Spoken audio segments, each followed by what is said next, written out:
My name is Blair Williams, and I'm here today, February 11th, with Mr. Bob Over here in his home in Newville.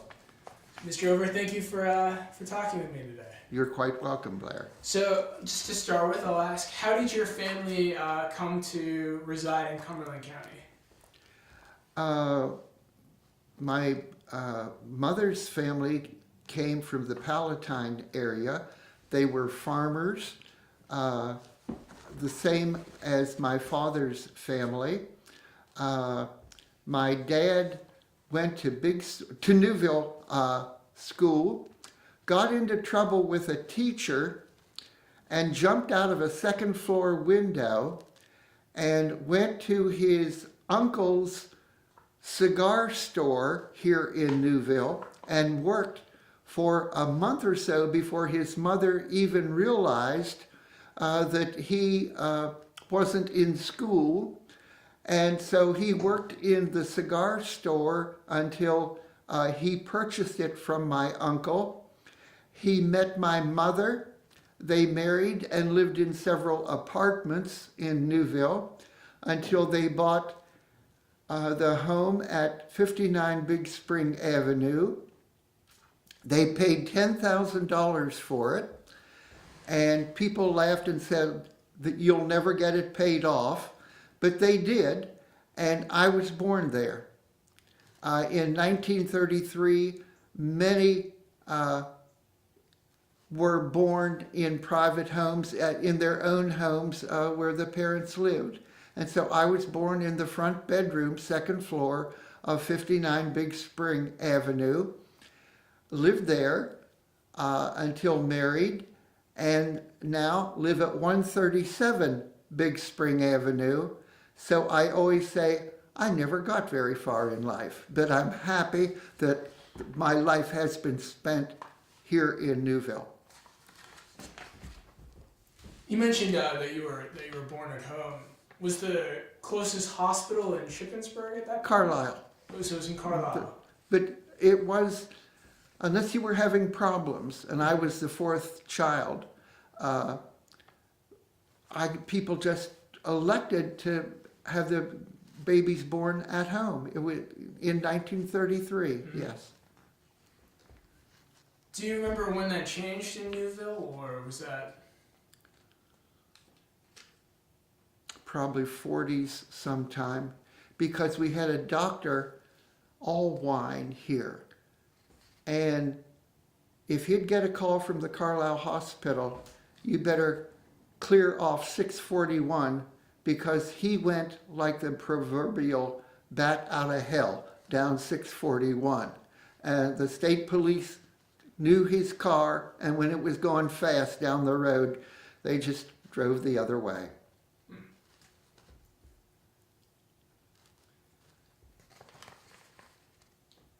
What? So I'm assuming you went to elementary school in Neuville Borough. Do you remember the name of the school, or sort of? Newville Public School. Newville Public School. It was one building. Okay. It was abandoned sometime after the jointure was formed, and we thought we were going to have a white elephant on our hands, but the Newville Fire Company purchased the building, and now it's a showplace for the town of Newville and surrounding countryside. And it's used for many different purposes. Such as? Well, we vote there. There's bingo parties there. And the old gymnasium is a perfect place for all kinds of parties. What was it like going to elementary school, sort of during, I guess this would have been at the tail end of the Great Depression, but then? I started school, it would have been 1939. Mm-hmm. I can remember the first year we had a lady by the name of Mrs. Miley, who was our teacher. We all sat at little tables, and there was, believe it or not, a cloak room. We didn't call it a coat room, it was called the cloak room. that was old age term, believe you me. But we loved it. We had recesses, and during the recesses, if it was good weather, we would go over to the Presbyterian Church yard and be allowed to run and play over there. That happened up through 6th grade, and then they stopped the recess business. But we loved those recesses. We had interesting teachers the whole time through. You had a cafeteria that you could go to. I very seldom used it because we walkers came home for lunch. There was no bus program because it was mostly elementary children. Later, one bus would come in, and country people, if they wanted to come to Newville School, were brought in by their parents. That was the way transportation was done in that day and age. That would have been in the 30s and 40s. Oh, and during the 40s, they had war bond drives and war stamp drives in elementary school, and we would be able to buy savings stamps. You could buy stamps that you pasted in a book, and when you had $18.75, you traded those in for a $25 war bond, which would come due in 10 years. I invested in those, and there was competition among the grades as to who would sell the most bonds during these contests that we would have. I can remember that. Did you also collect scrap metal or anything like that? Down at the fountain, when they had scrap drives, there was a fence erected next to the fountain, and you took your metals down there, and fats. They collected fats also, supposedly to make ammunition. These were popular, and you saved everything you could. In school, we had contests to see who would bring in the largest number of tin cans that were smashed, and so would go all around the neighborhoods asking people to save their tin cans for us. And of course, during the war, Second World War, the folks were very cooperative. How did your parents handle sort of gas rationing and food rationing, or was that not really a thing for them? We were fortunate in that we were always able to buy country hams, smoked hams that helped. I don't think we ever had a problem with the rationing. Mm-hmm. You had stamp books that you had to take to the grocery store to buy fruits, to buy meat,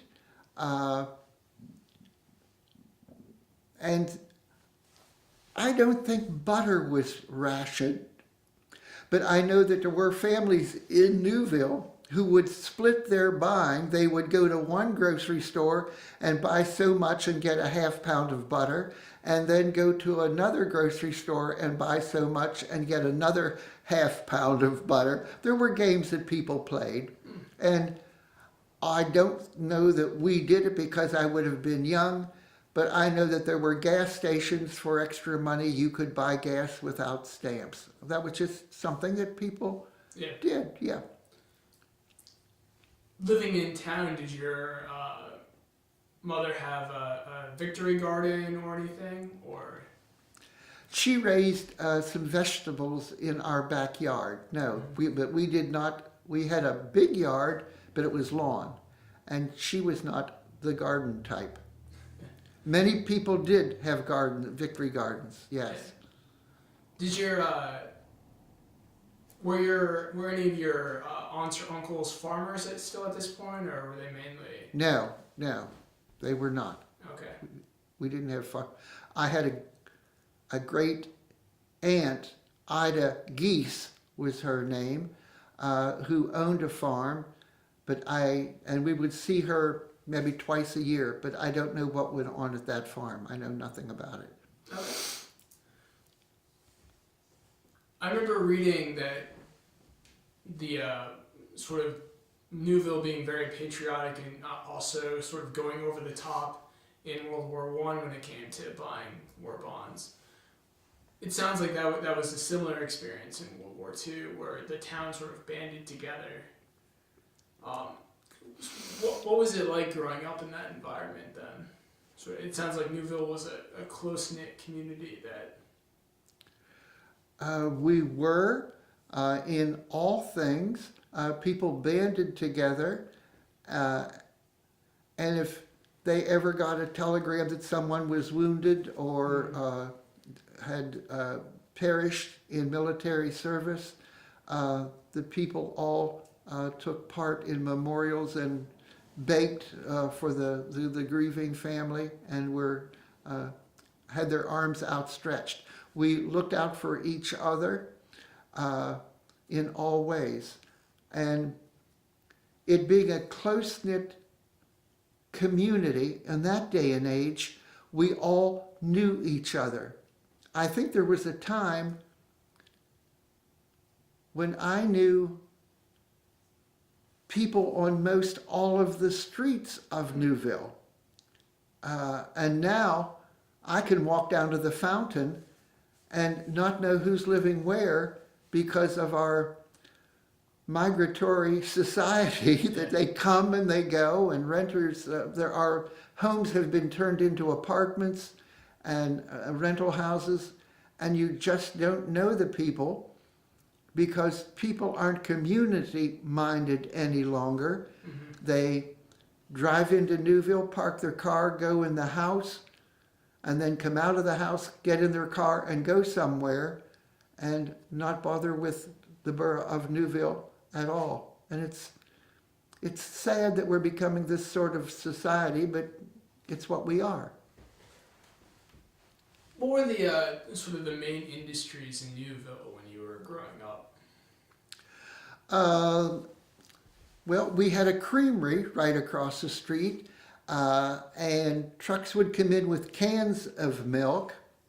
I don't remember them bringing milk in horse and wagons. I just came too late for that. We had a dress factory during the war. We had a canning factory that operated every summer. I guess those were the main industries. However, I did a paper on Newville, businesses in Newville during the 30s. We had more than 60. And when I gave that talk to different groups, people would come up and say, "Hey, you didn't say this one." There were even more that I didn't know. Incidentally, we still had a blacksmith who had a forge. And then after the war, we got a welding shop.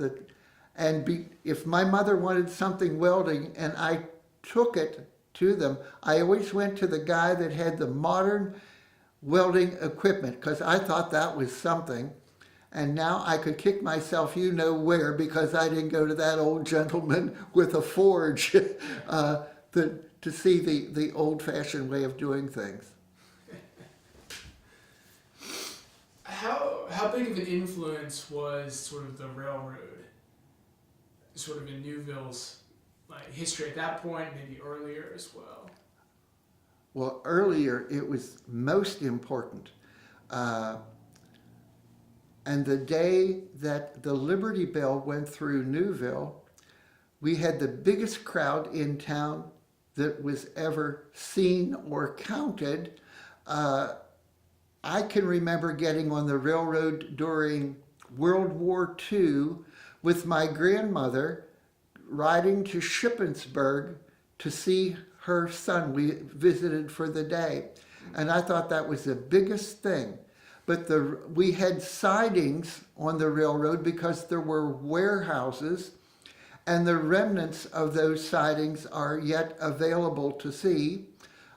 Incidentally, one of the industries was the Cloverdale Bottling Company, and the siding went over there. They used to haul cases of soda pop out on railroad, and the warehouses got and sent things also. Did the trolley run on the same tracks, or was that a separate? No. Trolley came in 1910. It was a private industry. It came from Carlisle. The group wanted to join everything so that you could go as far as Philadelphia on the trolley, but that, of course, never materialized. But they came up 641, went around Cemetery Hill because they wouldn't have had enough power to go up over that hill. They made their electricity to run the trolley along Creek Road. There was a dam there. And the trolley came out Big Spring Avenue to this point right here. And then they turned it around and it went back to Carlisle. There are photographs available of the trolley in the period of 1910 to 20. It was never a financial success, and they constantly had to raise the rates, much to the ire of the passengers. My mother and father, during their courtship, would take the trolley into Carlisle to see a movie, and my mother said sometimes we would have to run to get the last trolley up to, or the trolley up to Newville to catch it. But it would have been very interesting. They had winter cars and summer cars. The summer cars would have been open, and the people complained about getting the summer cars and then about getting the winter cars.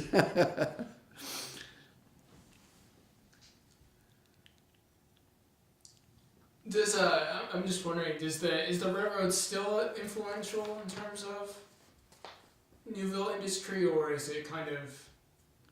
There is no railroad. There is no railroad. A railroad has become rails to trails, and that is influential in Newville. We get many people coming into Newville to get on rails to trails. And that's from Newville to Shippensburg. Hey, almost the whole way to Carlisle. They'll get that one taken care of. Yeah. Yes. We had a nice old railroad bridge here in Newville. One of those things that you see in magazines now. And I was mayor for a while, and the railroad company said, hey, we're giving you the railroad bridge. We don't want it anymore. The borough council wasn't conservative. Mm-hmm. It was more reactionary. And I tried to argue with them, keep it. What would we do with it? I don't know, but it'll come in handy. So they tore it down, and there was a big empty space there, and now Rails to Trails has put in a modern type bridge that I have to look at when I'm sitting on my front porch, and I'm bemoaning the fact that old railroad bridge is gone. An interesting thing about that, there was a period of time when people would put graffiti on the railroad bridge. And we were having an old home week or something, and Mr. and Mrs. John Grain and my wife and I got paint that I had in the basement, and we painted a strip of red and a strip of cream, and did that quite a ways up the railroad bridge to cover the graffiti. And I said to the chief of police, keep your eye on that. I don't want that thing screwed up. It wasn't 2 weeks, and a young girl with her mother got a can of paint and wrote, Mary loves John, or some such name, and they got caught by the police, who made them buy a gallon of the matching paint and paint it out. And he said, now take that can of paint to Mrs. Over. My wife had an office in downtown Newville. She worked for the then Representative Fred Noy. Served him right. Yeah. You mentioned that the trolley kind of went around the mill and the dam. And I think Newville, or maybe just outside of Newville, there's still a working mill, Ginter's feed mill. That's up at Dublin Gap. Dublin Gap. Okay. The Sentinel just did an article on Heishman's Mill.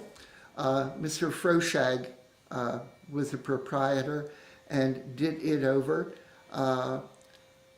That mill is there. And of course we have Lachlan, but the mills out along the Big Spring and the dams, they're gone. Doggone it. The mill at the head of the spring and the paper mill over here at Greenridge Village were standing, but not in operation in my youth. It was an interesting thing that the mill operators did to keep the Big Spring cleaned out.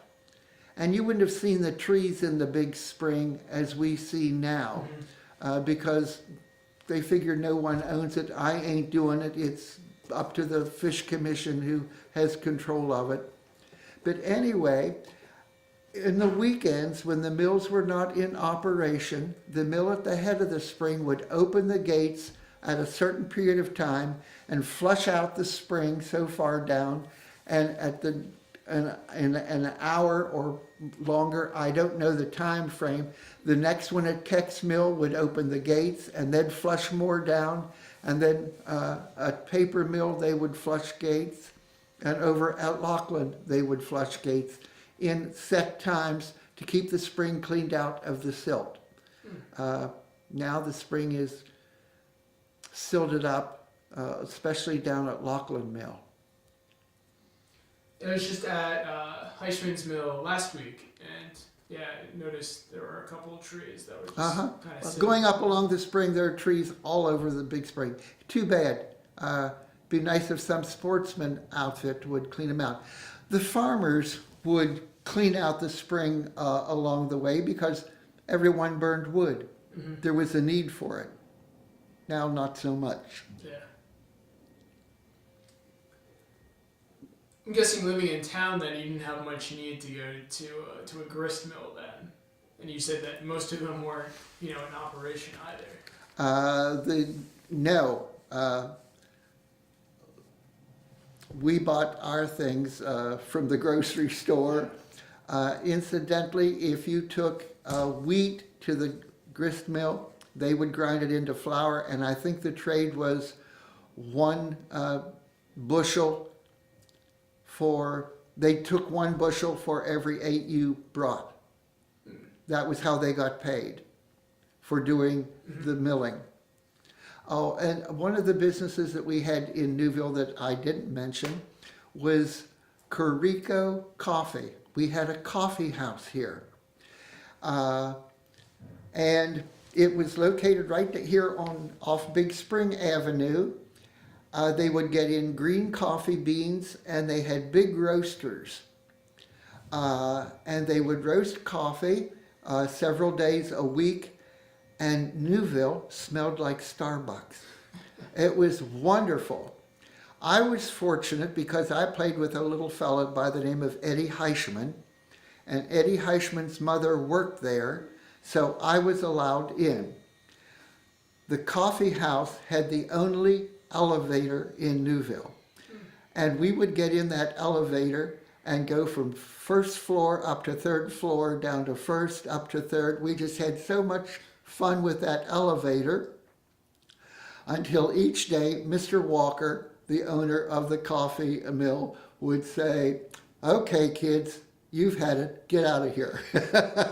But we enjoyed that elevator, and we were fortunate that we were allowed to goof around in it every once in a while. So would they sell the finished product to? They bagged their coffee.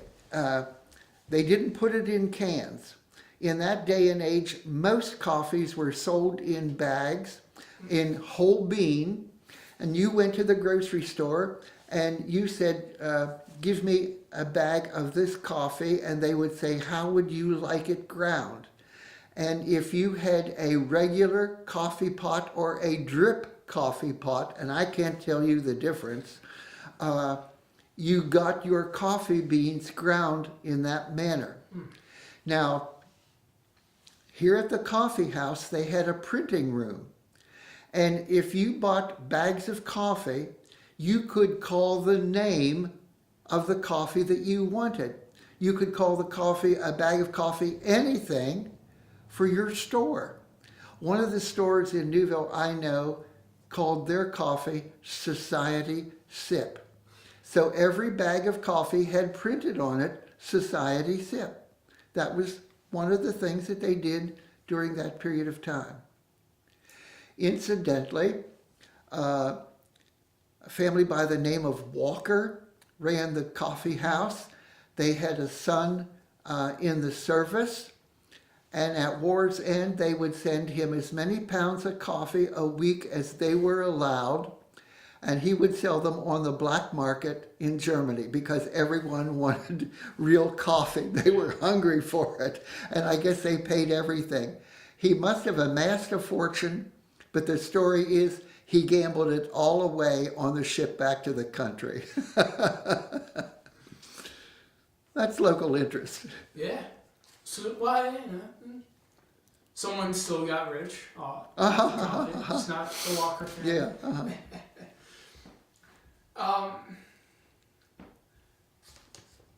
We've talked a little bit about sort of Big Spring Presbyterian Church, and I'm just wondering if you could talk a little bit more about it and sort of what it means to Newville.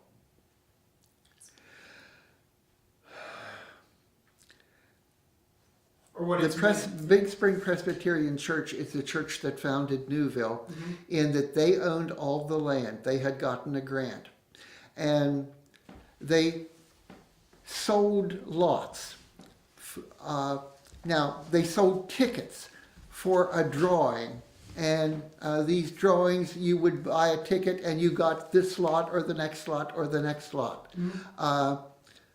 And farmers would buy these so that whenever they retired, they would have a place to come to move into Newville.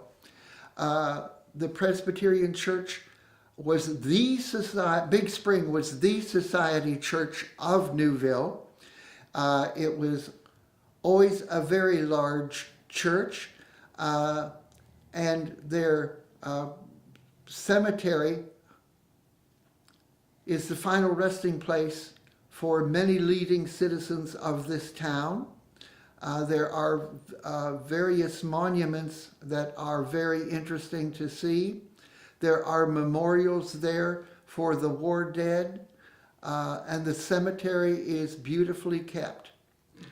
Sadly to say, in today, here we are. Churches all over are losing their influence. People aren't going to church, and we wonder what's going to happen. I'm a member of First United Presbyterian Church, just 2 doors away from my home, and our attendance has gone from 200 a Sunday to less than 100 in the last years. And every Sunday that I go in, I just admire the beauty of the sanctuary and the stained glass windows, and I think, what's going to happen to these places in 25 years? One of our congregations that I was born into and a member for years, St. Paul Lutheran Church, has had to join up with other Lutheran churches, and they built a place outside of town. Now they're active, but their congregation dwindled, and that building is now an apartment house. I'm glad that it's standing, and we can still enjoy the beauty of the building, but as a church, it's no longer used, and I wonder what's going to happen to the churches that are standing now in another decade. I think another prominent building that's now apartments is the Literary Hall. Literary Hall, okay. After the Civil War, cost $10,000. It was a show place, had hand-painted blinds in it, was a drawing building. People came from miles around to look at it, an impressive building. It was the home of the Masonic Lodge for years, and slowly they put apartments in it. There were stores along the side of it. The literary group was a group of men who would put on plays, and it was an active group because there was no radio, television, or different ways to entertain themselves. They joined these clubs and made themselves happy doing things and made other people happy because of the things that they did. I think that must have been a pretty active period then in Newville history, because I just remember reading about sort of the Newville band being quite prominent in the state. I think winning a couple competitions, and then also the Neuville Baseball team sort of dominating county athletics. So it sounds like the people in that time period were quite active. My great uncle, George Doc Fry, was a manager of the Neuville baseball team at his time. Baseball was always very popular. We had a baseball field with grandstands, and there were dugouts for each team. We had our fairs down there a lot, and different activities. Baseball was very important in Newville for a long time, but in recent years, it's youth baseball that is important now. The ball teams were always active and had many fundraisers as they went along. And at every baseball game, they took up a collection, and people supported the team by divvying in their change.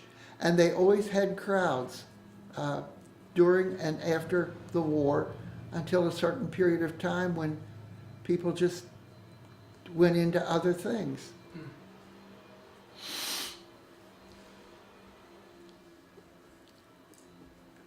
So I got a little bit in trouble before we started taping about the Big Spring. We started a war, I guess. But I'm wondering if you could talk about the Big Spring and sort of what that's also meant to Newville.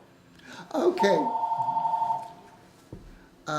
The Big Spring has always been important. It's where the early settlers liked to settle because the early people around here liked water. And so a lot of the farmers would buy the land along the Big Spring. The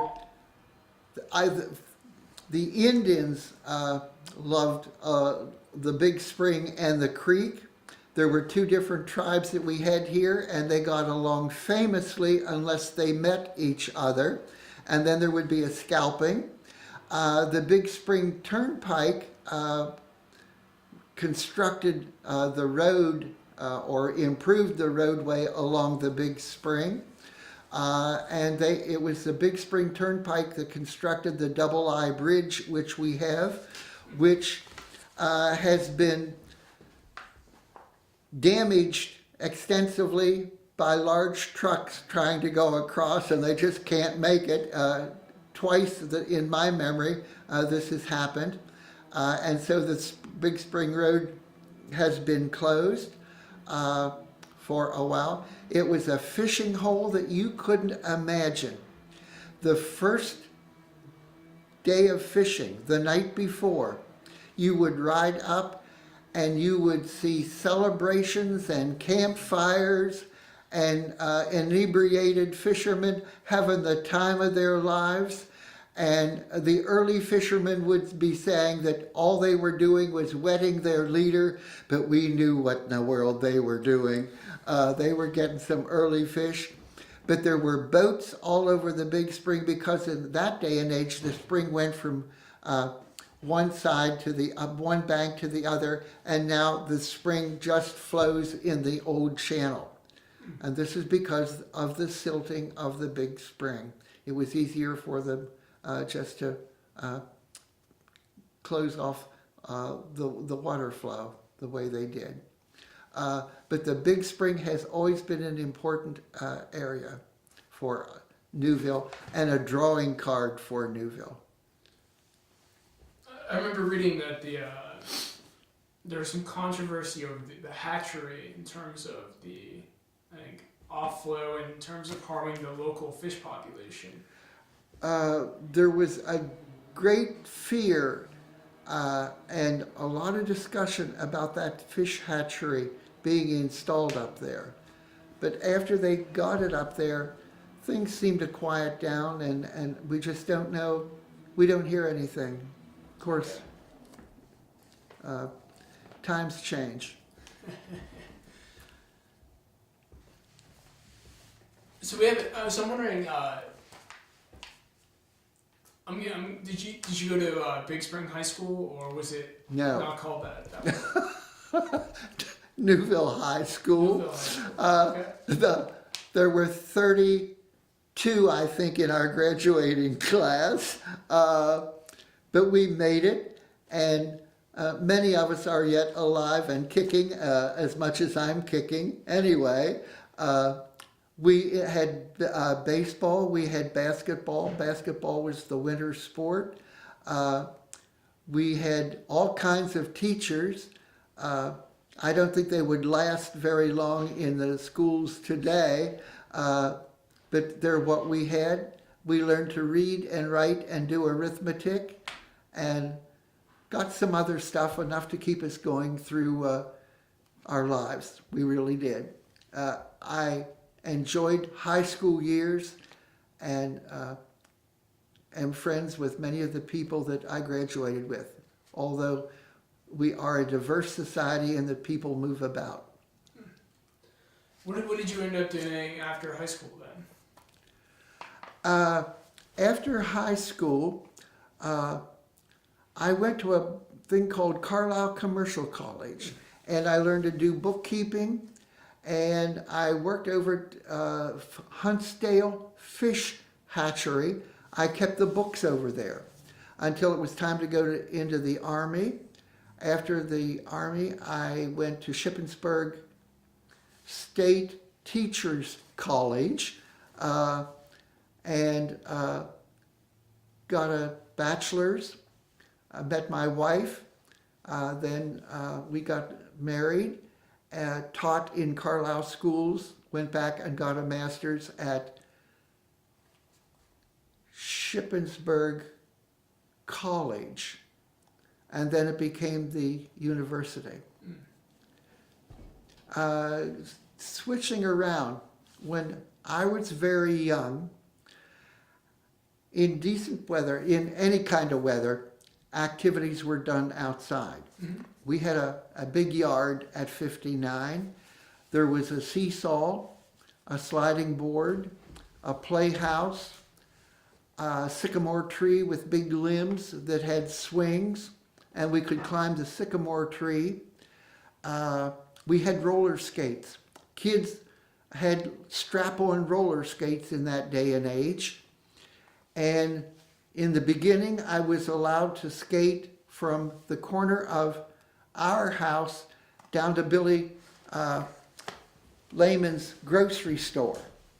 In later years, or passing years, I was allowed to go down along Miss Sharp's walk because it was cement sidewalk. But coming west, it was bricks, and you didn't want to skate on bricks because they were sort of lumpy and that sort of thing. But roller skating was one of the things we did. I played with the Coe boys, Billy and Kenny Coe. Nowadays that's Co-Oils, but both Bill and Ken are gone.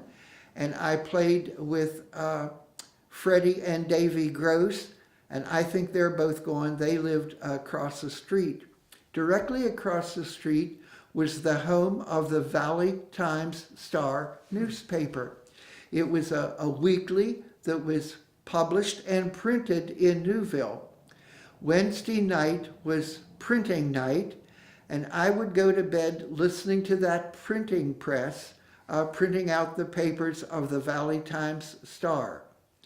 It was operated by a man by the name of Mr. John J. Green and his wife, and his pen name was Joshua James. I can remember that. And they got all the news, and there was an awful lot of news in it, more so than our papers that we have today. Local news. Yeah. They got that. One of the reasons that I wanted to ask though what sort of career you had was I know you eventually made your way into politics and are still involved. I think you were elected to the Newville Borough Council recently, weren't you? Am I getting my... You mean now? Yes. Yes. But I know you mentioned that you also served as mayor. So I'm wondering what made you get into sort of local politics? I've played the game for years. Years ago, I was a council member, then council president, and then our kids started to grow, and I got uninvolved.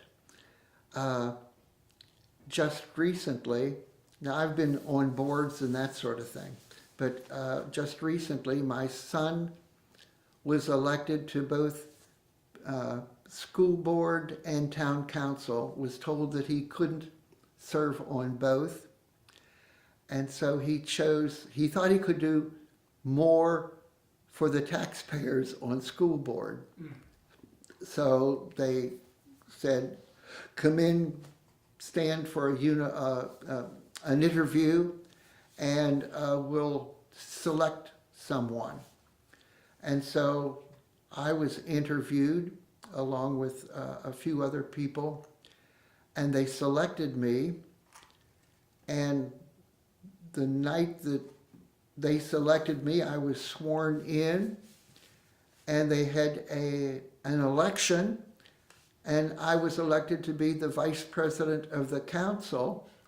And I said, golly, Ned, it's a blue moon out there tonight, and Donald is going to talk on the television, and I've been elected not only as a councilman, but vice president of council, and later found that I'm the chairman of the personnel committee, which and we are going to be interviewing people as the administrative assistant for the Water Sewer Authority very soon. We've started that. So it's going back into it. Just threw you right into the fire. But initially, so what was it that? So I don't know when you first ran, however many years ago. What was that initial decision to run, or why did you make that initial decision?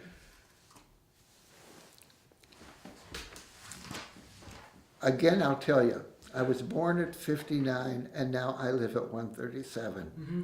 I love Newville. I'll say that down through the years, there have been different kinds of problems, but you work to solve those problems and to make life better for the people who live here and to make life more fun for the people who live here. Yeah. And I've always tried to do those things. My wife and I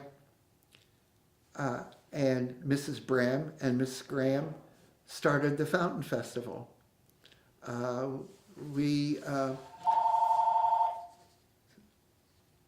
started the Library Fall Festival that we have. We've always been interested in activities that will bring people into Newville and make things fun and small town-like for the people of Newville. It's my wish that we could develop a new cadre of people that felt the same way about our borough, because we think this is a wonderful place. During your time as council member and mayor, and sort of, you mentioned Fountain Fest and Library Fall Fest. Were those your main initiatives, or were there other things that you? Anything that I could do to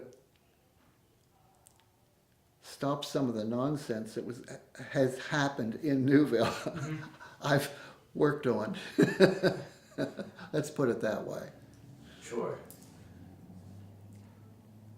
I'm wondering, along similar lines, so what would you say has been, you possibly have mentioned this already, but what's been some of the bigger shifts that you've seen sort of over the course of your life living in Newville? In the town of Newville? Yeah.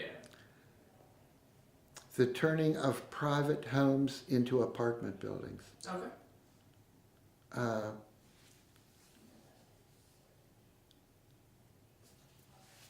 And I think we'd better let it go at that, because that's a sad subject. Yeah. Now, understand this. I own a couple homes in Newville, and as careful as I am in selecting tenants, you can always make a mistake and get the wrong people in. I always say, if you get them when they're old, those people know to pay their rent on the first of the month, and they know to put the garbage cans back in the backyard after they're emptied. But I do rent to some young people, and I've had good luck. I've had good luck the whole way through.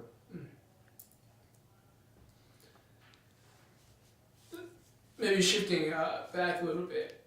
Before we started taping, you mentioned sort of the All family, and I'm wondering, were there other sort of big names in Newville that you sort of remembered growing up with or hearing about, maybe? The Graham family, of course, the Honorable John, who donated his home as the John Graham Public Library. John was a successful businessman, married a rich woman, and that always helps. I always say that my wife was an heiress. I picked her out because I knew she would be. And she always says, yeah. But the Graham family was one that really stands out as being an outstanding citizen for the town of Newville, because he was interested in Newville and worked for the benefit of Newville.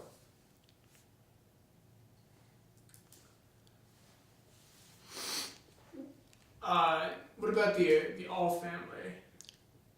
Okay.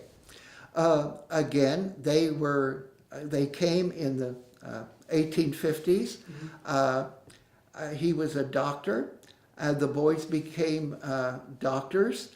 The boys were cut-ups and were bachelors through their lives, but they were important in Newville because they laid out several of the streets and sold the lots of Newville.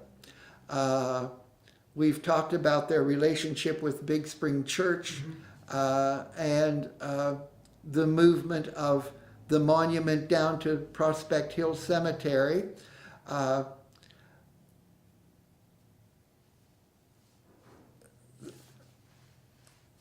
guess that's enough to say about the Alls. So after the two sons, that was sort of the end of the line for the family, or? Yes. Now there are relatives yet living in Carlisle. There is an All family there that I know of, but I have never met. And so were the Alls and then the Graham family, those were the two big names? Those are the names that really come to mind just offhand. What about more recently? Have there been, has sort of anyone, aside from yourself, who's been really in, I guess, Mrs. Brown? Who is what?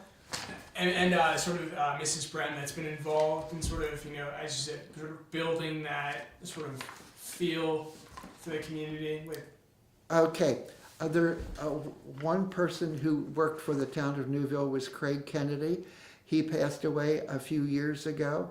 Miss Jane Graham is an authority on the history of Big Spring Presbyterian Church. She normally takes part in our activities. Now, Brem and I have sort of slowed down because of age and medical limitations, but we still have our fingers in things. Well, I should have asked this when you first mentioned it, though. Fountain Fest, what impact has that had on Newville in terms of, maybe what was the impetus behind it, and then what's been the impact? We people were down at the fountain.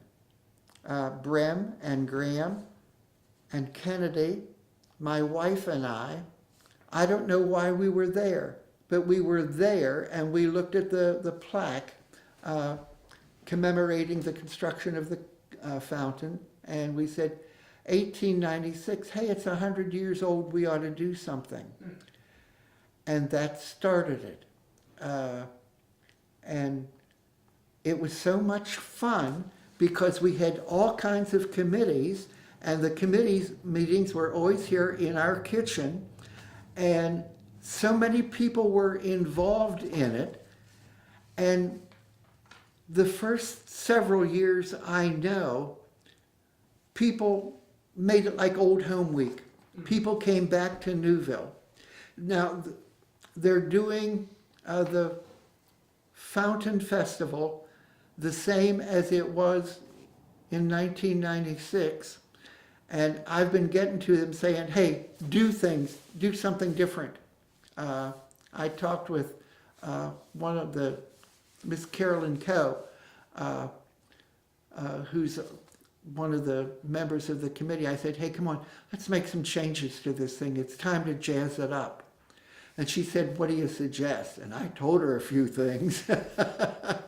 And she said, I'll take it to the committee meeting. Why don't you come?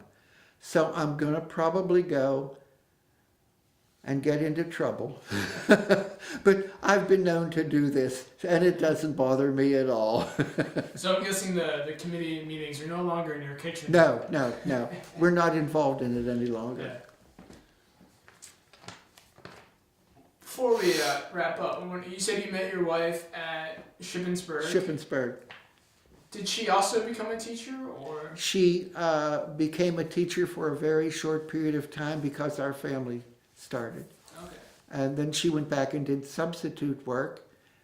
And after they got to a certain age, she worked. We were influential here in town in getting Mr. Fred Noy, another teacher of Cumberland Valley School District, who wanted to run for a state legislature, and someone said, see Bob over in Newville, so we did a lot of campaigning, and he was first elected because of all the votes he got in Newville, and so he started a Newville office, and my wife ran that office for him, and so that was her employment, and then she became a real estate salesman with Century 21 for a period of time. And now we're both living on the fat of the land.